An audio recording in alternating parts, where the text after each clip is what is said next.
What's up, Josh? I've never done this before. But man, I'm rattling around in my head so much. Might as well just record it. Everybody already gets to see in. Otherwise, it wouldn't be very exciting, would it? So I have this rant. God damn. I don't know. It just compounds on nothing, right? When the ego hits the other end of its leash, regardless of what end you're on, it sucks. So I changed jobs a couple months ago, and um, I'm not working.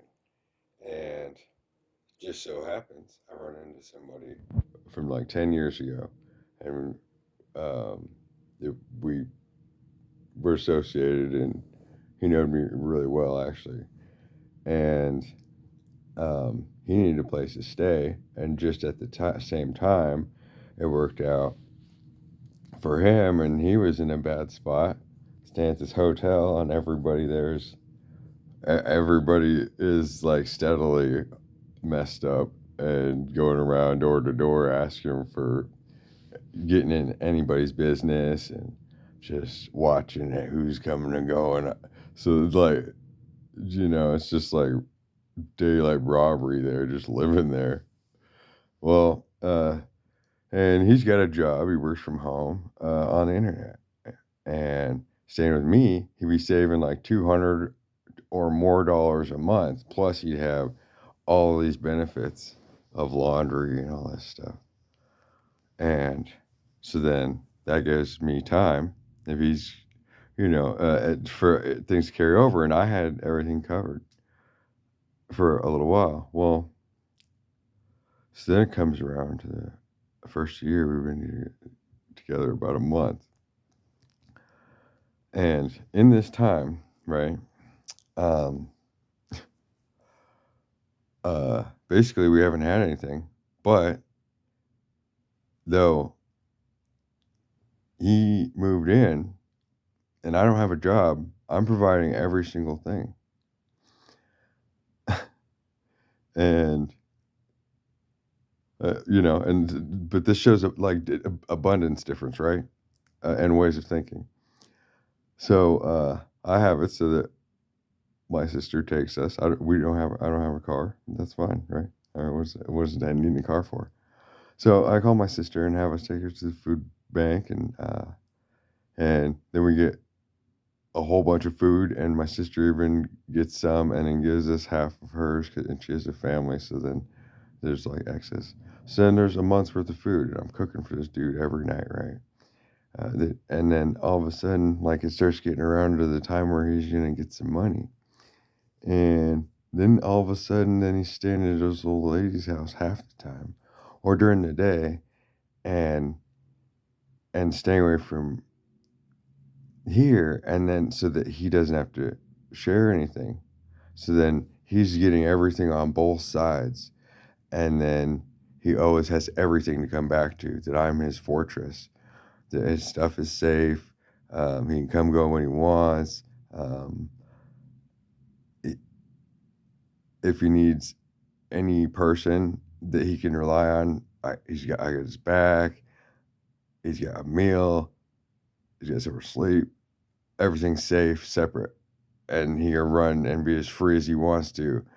And then all of a sudden now act like he's playing these roles, but he's just mooching off everybody out there and then playing it back over there. He's saying how bad it is, and how he's having to, and the worst of it, and then bending his story his way.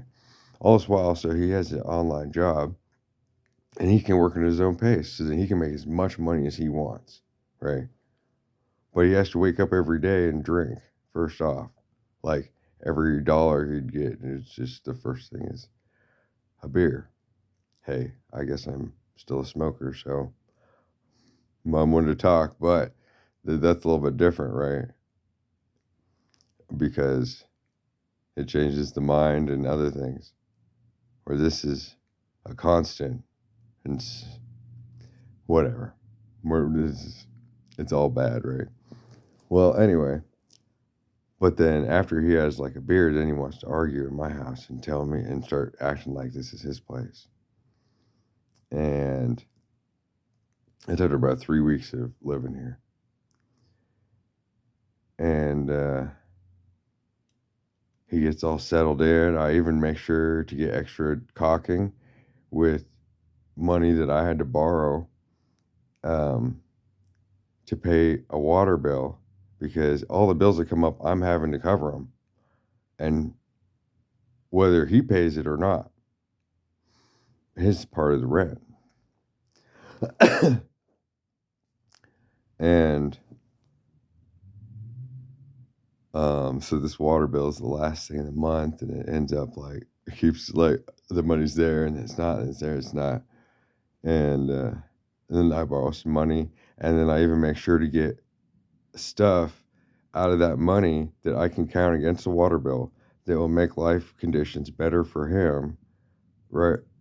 As And that shows like also what I'm trying to say is how I am as a caretaker, but how ungrateful people are around me. So then he gets paid, right? And he's like, "Oh man, I know the money. I'm getting so much money. Um, we're gonna be so good. We're gonna be good. You know, I got a car lined up, all this stuff." As soon as he gets that money, man, he's like gone for like 3 days. He comes back with the car, and he's like, "Yeah, I got another car too, but it's this." It turns out that it's like he paid more $200 or more for this piece of shit. Totally, like, it's like gutted. The steering column has to be replaced, and it's not even affixed in the thing. The inside of it's filled with parts. It's on a donut that's flat. The battery's probably dead. Oh yeah, I guess we got to just turn. We couldn't get it turned over, but you got it to light up the dash and all this. And but before, he's all talking about like trying to talk it up, like, I got you a car too. And he shows me the word, the like basically, if you'd set it on fire, is the only thing you could have done to make it look better on the inside. Even like the the padding on the back of the seat was missing, whereas the metal bar, like, oh my god, right? And I look at this and I'm like, okay.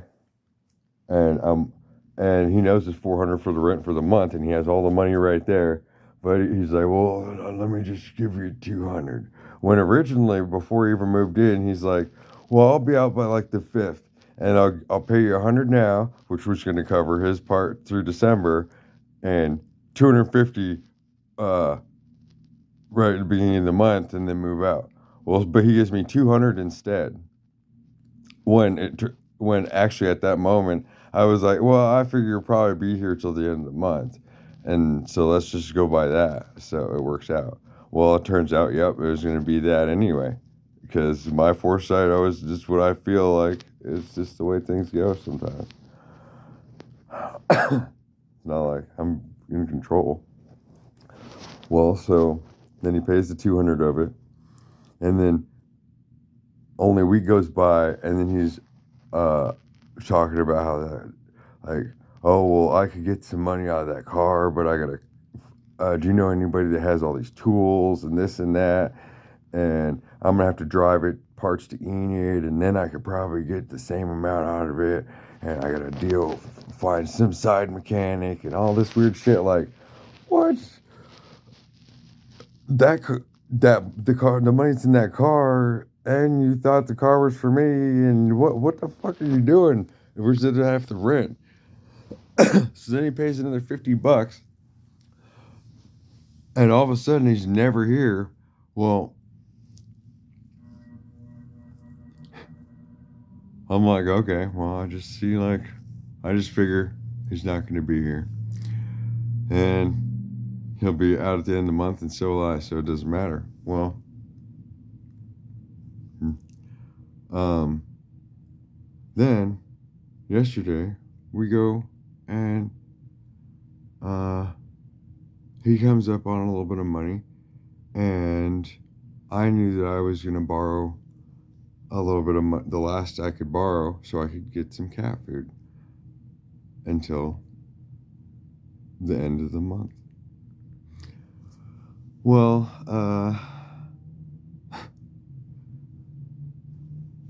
so then he gets me something at the gas station, and he gets me a beer. I'll admit it. But that was after all my responsibilities are done. Absolutely, I got the water bill, the internet put off. Fucking everything is covered for both of us, whether he's in it or not. But then he had a little bit of money, and I didn't want to go get my money at the time. So then, uh, he gets me a beer, and then the next day, when I go get the cat food, then I pay him back. I give him all the change. It was like $8 because of what I got, and then because I knew I was gonna, not gonna be doing anything for a while. So every day's the last day, right?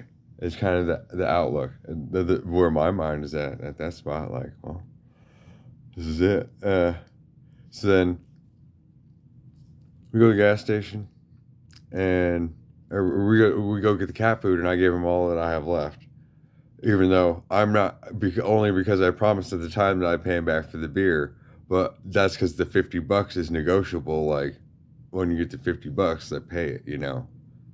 Well, so then it's weird. So then I handed him the $8 back when I'm the one that doesn't have money, where I have everything I could need.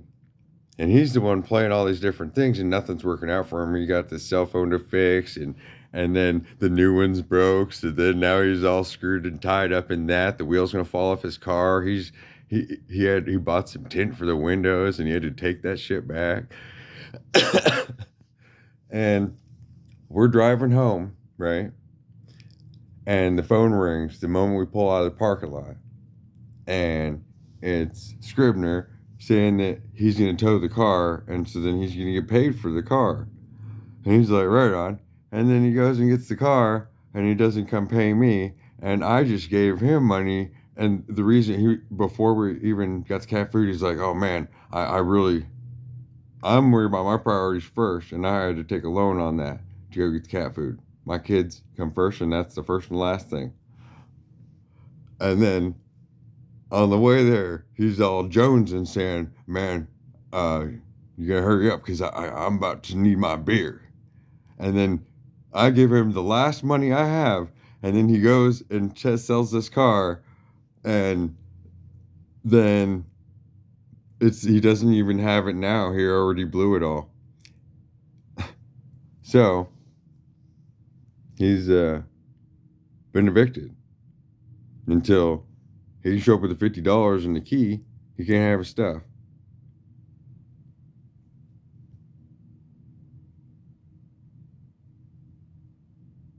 I don't know. I mean, at some point we gotta draw a line, right? God damn. I'm way too nice. And all I ever need in this world is somebody that's a partner. We're building the same shit. Who, even if we're in the same space, just like put this toilet seat down, duh. If you're a guest in your house, but it's two-way street, is happy, then you're happy, right? We all need someone to love. And all I end up running into is black hole sponges.